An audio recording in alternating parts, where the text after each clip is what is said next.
6 ಗಂಟೆಗೆ ಹೋಗಿ SIR ಕೆಲಸ ಮಾಡಬೇಕು ಅಂತ ಕೇಂದ್ರ ಚುನಾವಣಾ ಆಯೋಗ ಹೇಳಿದ್ದ, ರಾಜ್ಯ ಚುನಾವಣಾ ಆಯೋಗ ಹೇಳಿದ್ದ, ಜಿಲ್ಲಾ ಚುನಾವಣಾಧಿಕಾರಿಗಳು DC ಮೇಡಮ್ ಇದ್ದಾರೆ, ಅವ್ರು ಹೇಳಿದ್ರ, AC ಅವ್ರು ಹೇಳಿದ್ರ, ಇಲ್ಲ ತಹಸೀಲ್ದಾರ್ ಅವರೇ ನಿರ್ಧಾರ ತಗೊಂಡು 6 ಗಂಟೆಗೆ ಕಳಿಸಿದ್ರ ಅನ್ನೋದು ಬೇಕು.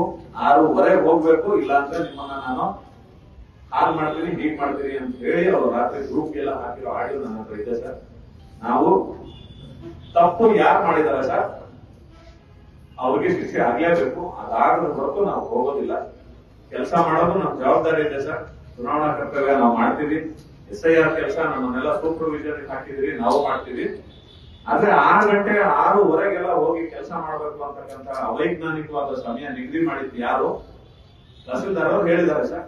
ಹಾಗಾಗಿ ತಹಸೀಲ್ದಾರ್ ಹೇಳಿದ್ರೆ ತಹಸೀಲ್ದಾರ್ ಅಮಾನತ್ ಆಗ್ಲೇಬೇಕು ಸರ್. ದಯಮಾಡಿ ಅವ್ರ ಅಮಾನತ್ ಆಗ್ಲೇಬೇಕು. ಯಾವುದೇ ಕಾರಣಕ್ಕೂ ಹೋಗೋದಿಲ್ಲ. 10 ನಿಮಿಷ ಆಗಿದೆ, ನಮ್ಗೆ 10 ನಿಮಿಷ ಆಗಿದೆ. ಅವ್ರ ಕರ್ಕೊಂಡ ವಿಚಾರ ನಮ್ಗೆ ಗೊತ್ತಾಗ 10 ನಿಮಿಷ ಆಗಿದೆ. ಯಾವುದೇ ಕಾರಣಕ್ಕೆ ಈ ಜಾಗದಿಂದ ನಾವು ಕದಲೋದಿಲ್ಲ. ತಹಸೀಲ್ದಾರ್ ಅಮಾನತ್ ಮಾಡಿಸಿ, ಇಲ್ಲ AC ಅವರು ಹೇಳಿದ್ರೆ AC ಅವರು ಅಮಾನತ್ ಆಗ್ಲಿ. ಅದ್ರ ಮೇಲ್ಪಟ್ಟವರು ತಪ್ಪು ಮಾಡಿ 6 ಗಂಟೆಗೆ ಗುರಿ ನಿಗದಿ ಮಾಡಿದ್ರೆ ಆ ಶಿಕ್ಷೆ ಅವ್ರಿಗಾದ್ರೂ ಆಗ್ಲೇಬೇಕು. ಅದು DC ಅವರಾದ್ರೂ ಸರಿ. ಹೋಗೋದಿಲ್ಲ ಸರ್. ಅವ್ರ ಪ್ರಾಣಕ್ಕಿಂತ ದೊಡ್ಡ ಯಾವ ಹುದ್ದೆ, ಯಾವ ಅಧಿಕಾರಿಯ ಹುದ್ದೆನೂ ದೊಡ್ಡದಲ್ಲ ಅಂತ ನಾನು ಭಾವಿಸ್ತಾ ಇದ್ದೇನೆ. ನಾವು ಈ ಜಾಗ ಬಿಟ್ಟು ಕದಲೋದಿಲ್ಲ. ಇದಕ್ಕೆ ನ್ಯಾಯ ಸಿಗದೆ ಇದ್ರೆ ನಮ್ಮ ಸಂಘಟನೆಯಿಂದ ಈ ವಿಚಾರನ ಬೆಳಗ್ಗೆ ಇಡೀ ರಾಜ್ಯಾದ್ಯಂತ SIR ವರ್ಗನ ನಾವು ಮಾಡೋ SIR ವರ್ಗ ಸ್ಟಾಪ್ ಮಾಡ್ತೀವಿ. ಅವ್ರ ಶಿಕ್ಷೆ ಅಂತೂ ಆಗಬೇಕು ಸರ್. ಇದು ನಮ್ಮ ಆಗ್ರಹ ಇದೆ. ಅವ್ರ ಫ್ಯಾಮಿಲಿಯನ್ನು ರಿಕ್ವೆಸ್ಟ್ ಮಾಡ್ತಾ ಇದೀವಿ. ಅವ್ರು ಒಪ್ಕೊಂಡ್ರೆ ಬಾಡಿನೂ ಇಲ್ಲೇ ಇಟ್ಕೊಂಡು ನಾವು ಕೂರೋದಿದ್ದೀವಿ ಸರ್. ಯಾವುದೇ ಕಾರಣಕ್ಕೂ ಇಲ್ಲಿರೋರು ಯಾರು ಕದಲೋದಿಲ್ಲ. ಅದನ್ನ DC ಮೇಡಮ್ ಗಮನ ತಂದ್ಬಿಡಿ ಸರ್. ಇದಕ್ಕೆ ಮಾತ್ರ ನ್ಯಾಯ ಬೇಕೇ ಬೇಕು. ಆ ತಹಸೀಲ್ದಾರ್ ಬಂದು ಉತ್ತರ ಹೇಳಕ್ ಹೇಳಿ ಸರ್. 6 ಗಂಟೆಗೆ ಅವ್ರಿಗೆ ಯಾರ ಒತ್ತಡ ಇತ್ತು ಅಂತ ನಾನು ಬೆಳಗಿಂದ ಕೇಳ್ತಾ ಇದ್ದೀನಿ. ಬಂದು ನಾವು ಹೇಳ್ಬೇಕು ಅಂತ ಅವ್ರು ಬರ್ಲಿಲ್ಲ. AC ಮೇಡಮ್ ಅವ್ರಿಗೆ ಮಾಡಿದೆ, ಕೇಳ್ಬಿಟ್ಟು ಹೇಳಿ ಮೇಡಮ್ ಅಂತ ನಾನು ಕರ್ಕೊ ಬರ್ತೀನಿ ಅಂದ್ರು, ಬರ್ಲಿಲ್ಲ.